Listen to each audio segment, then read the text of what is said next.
Haploid খুব important একটি term. Haploid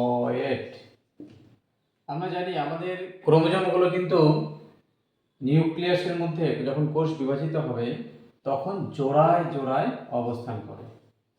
মানে এটা একটা ক্রোমোজোম, তার উচ্চতা যেমন হবে এক জোড়া ক্রোমোজোম, এটা ধরো আরেক জোড়া ক্রোমোজোম, এরকম জোড়ায় জোড়ায় অবস্থান করে।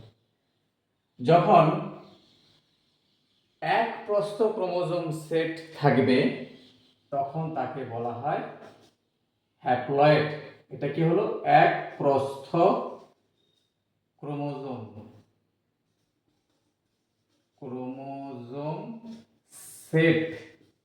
সেটকে হ্যাপ্লয়েড বলা হয়। কার? জীবের এক প্রস্থ ক্রোমোজোম সেটকে বলা হয় হ্যাপ্লয়েড।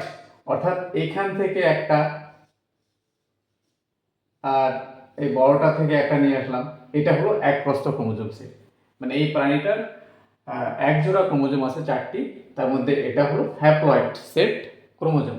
কিন্তু যখন এরকম জোড়া জোড়া চারটেই থাকবে এখানে, যেমন আমাদের ক্ষেত্রে কত 23 জোড়া 23, তাহলে হ্যাপ্লয়েড কত হবে? হ্যাপ্লয়েড ক্রোমোজোম হবে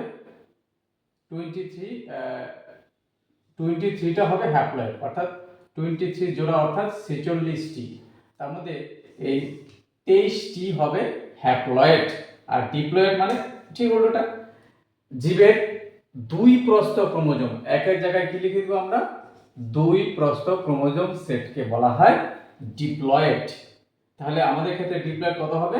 46। এটা হলো ডিপ্লয়েড ক্রোমোজোম। ঠিক আছে।